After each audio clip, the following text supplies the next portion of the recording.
Hello, ako si Oliver at welcome sa Filipino Spreadsheets.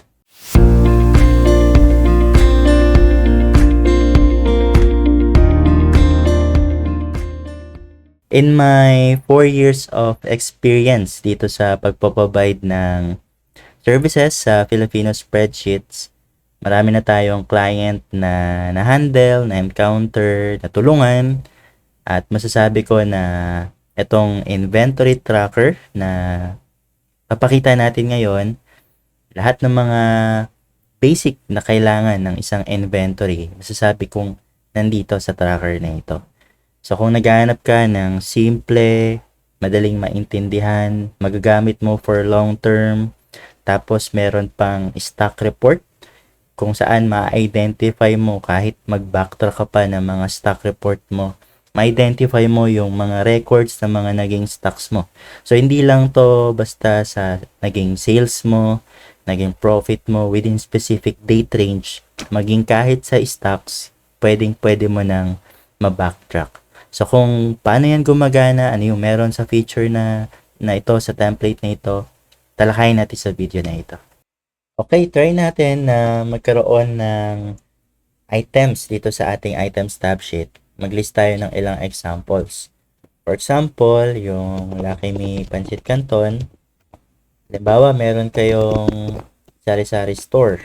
Yan. Coke 1.5 liters. About 50 yung cost nun. 75 nyo binibenta. Then, surf detergent. Bawa 7, 9. Yan. Example lang naman ito. Hindi natin alam yung pinaka exact talaga na cost and retail. Yan. So, halimbawa, meron na kayong registered. So, ito yung example natin. Registered items natin sa ating sari-sari store. Then, makikita nyo na rin yung profit nyo doon per item. Then, yung percentage nun. Kumbaga, yung patong nyo na percentage na kikitain nyo for that specific item. Then, sa tabi naman, makikita nyo yung stock tracking. Kung ilan yung na-purchase, ilan yung na-benta, ilan pa yung available, at meron tayong reorder level. Ibig sabihin, kung magsiset tayo ng reorder level, if yung item ay na-reach yung reorder level, ibig sabihin, kailangan mo ng bilhan ng panibagong stock si item. So, for example, magkaroon tayo ng example. So, since wala pa naman tayong mga purchase holds, for example, ang reorder level natin for Lucky Me Pancit Canton is 5. Tapos sa Coke 10, 5. Sa surf detergent, sabihin natin 10. Pag ganyan na yung stock natin, ibig sabihin, kailangan na natin siyang bilhan ng panibagong stock. So, dahil 0 available tayo, then may reorder level tayo, kaya nag-out yung status niya kasi 0 to tapos meron kang reorder level. So, lagyan natin ng stock. Puntahan natin sa purchase. So, halimbawa, yung day to day is 29. Yan, order number 1. Halimbawa, yan yung mga order natin. Yan, Lucky Me Pancit Canton, yung Coke 1.5, yung surf detergent. Halimbawa, eto, pack yung Lucky Me Pancit Canton, no? Pero for example lang, per piece natin binili. Pati yung mga to. Yan. Sabihin natin, puro 10 items lahat ng binili natin. Okay. So, puntahan natin si items. Meron na tayong 10, 10, 10. And then, ito yung mga available natin. So, dahil yung Lucky Me Pancit ay 10 yung available at yung reorder level niya is 5, hindi pa nare-reach yung 5. So, yung status niya ay okay pa. Tapos, ganun din sa Coke 1.5. Okay pa siya. Pero yung surf detergent, since na-reach na yung reorder level, mag-i-status siya ng low. So, medyo taasan natin to. Diba, gawin natin 20. Yan. So, okay yung status niya. So, for example, nag-sales na tayo, nagbenta na tayo. Yan, may mga bumili sa iyo na this day. Yan. So, receipt number 1, 2, 3. Halimbawa, ay bumili ng Lucky Me sa'yo, 5. Ng Coke, 3. Tapos sa surf detergent, 10. Yan. So, puntahan natin si items. Nakikita natin na may mga bumili na. Yung stocks mo, halimbawa sa Lucky Me Pancit, 5 na lang. So, yung sinet mong reorder level ay 5, ibig sabihin, it's time na para bumili ka na ng panibagong stock sa Lucky Me Pansit. Kasi low na yung status. Ganon din sa surf detergent mo. Madali mo nang ma-identify kung ano-ano yung mga items na kailangan mong bilhin dahil nag-highlight siya ng kulay pula. So, di ba, malaking tulong siya para doon sa mga may business or stores na maraming mga stock list. Siyempre, maguguluhan pa kayo, no? Kung manually, hahanapin nyo pa kung bibilangin nyo pa isa-isa kung ano yung mga low stock. Kung meron naman kayong kagaya nito na automated na, mabilis nyo nang makita, then, very simple. Kasi, makita nyo lang na pumula yung item ninyo, kailangan nyo na siyang bilhan ng panibagong stock. Sunod ay yung ating stock na tab sheet. Yung stock na tab sheet natin, ang purpose nito is to identify naman yung mga stock record natin by daily basis. For example, for today, October 29, ito yung mga transactions natin at meron pang available na 22 items. So, for example, gawin na natin tong tick 50, no? Halimbawa, para malaki-laki na yung umiikot. So, for example, the following day, 30, may mga bumili ulit nito. Sabihin natin may 3, may 5, may 10. Yan. So, tingnan natin kung ano na yung naging record sa ating stock record. So, ito yung kahapon. Ito yung record ng ating stocks. Ito naman yung ngayon. So, from kahapon, yung Lucky Me Pansit, 45 yung available. Ngayon, 42 na lang. Kasi may bumili ng 3 ngayon. Ngayon, kung gusto mong i-filter yan, halimbawa, gusto mo i-filter yung specific dates lang. Halimbawa, gusto ko yung yung pang October 29 lang. So, type mo dyan or ilagay mo dyan yung October 29. Yan. Starting date or ending date. Yan. Then, lalabas lahat ng pang October 29. So, halimbawa, gusto mong ma-filter from kung gusto mo lang specific dates, no? Kung ano yung naging record nun.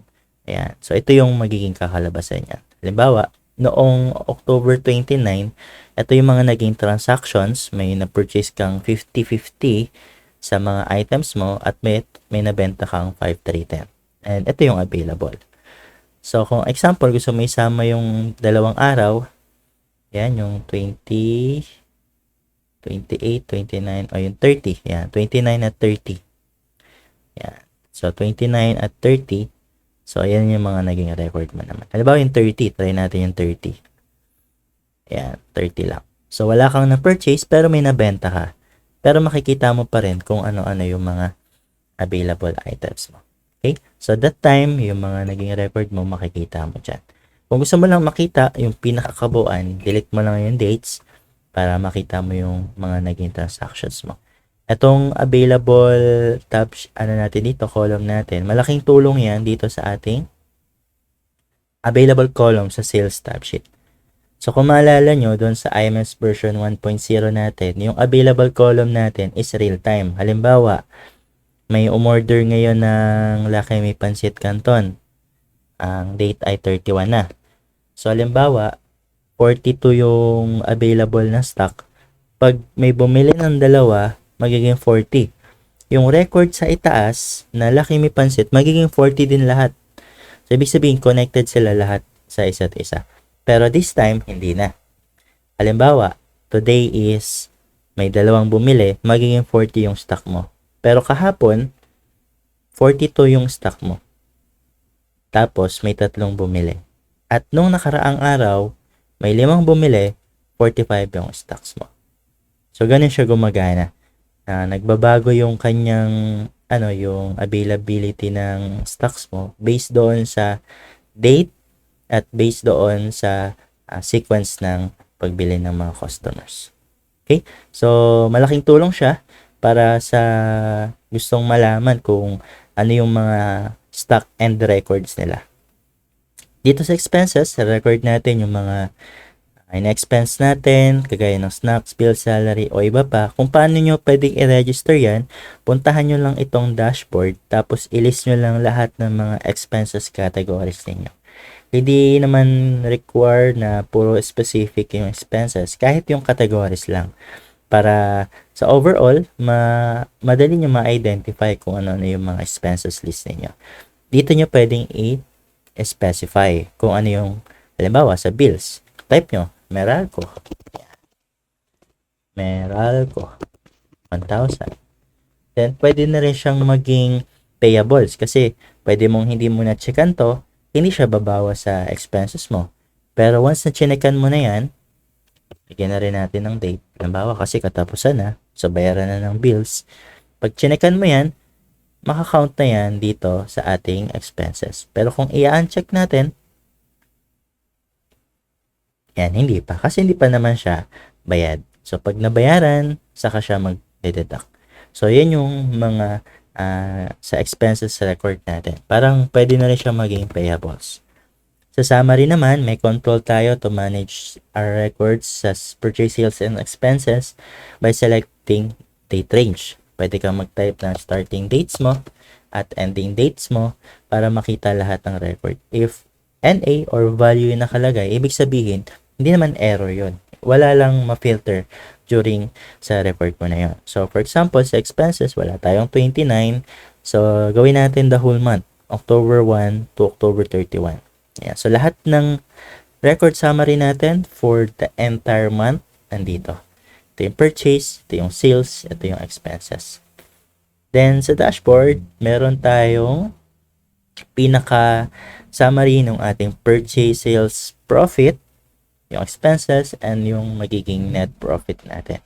Ang net profit ay profit minus expenses. So, bakit hindi purchase minus hindi sales minus purchase expenses equals net profit? Bakit hindi ganon? Kasi, ito pa lang sa sales natin, meron na tayong profit column. So, hindi siya yung kagaya ng binibase lang sa kung magkano yung kita, i-minus sa purchases mo, sa expenses mo, yun na yung profit. Ang profit basis natin dito ay per item. Halimbawa, yung Lakay May Pancit Canton na ang cost mo ay 9 pesos, then ang benta mo ay 15 pesos, magkano yung kikitain mo doon? Times mo sa 5 quantity, 30 pesos. Diyan na pumapasok yung ating profit. Kaya pagdating sa dashboard, yan yung kukomputing niya. Lahat ng mga profit mo sa column na yan. Pag yan yung na-compute niya, papakita niya yan dito. Hindi niya na kailangan mag-deduct sa purchases kasi deducted na siya at the first place pa lang. I-deduct niya na lang yung nasa expenses. Kaya profit minus expenses, yun yung net profit mo. Then meron ka ring expenses overview charts, sales overview line charts, ito pie chart, tapos meron ka na ring bestseller. Kung ano yung mga items mo na pinaka bestseller, top 20 to. Kaya ibig sabihin, kung ano yung mga top 20 na nasa list mo, yun yung mga items na madalas mong bibilhin na kailangan ng iyong stores. Okay? So, okay na tayo sa items, sa purchases, sa sales, sa stocks, sa expenses, sa summary, at sa dashboard. So, overall, yan yung mga features na meron tayo dito sa ating inventory tracker. Maraming salamat sa panonood sa Filipino Spreadsheet. Kung paano makakakuha ng kopya ng ganitong template ng inventory tracker, ipoprovide natin sa description ng video. Kung may any concerns, question kayo sa template o anuman sa iba pang templates or sa mga services, ipoprovide natin yung contact details sa description din ng video. Muli, maraming salamat. Hanggang sa muli.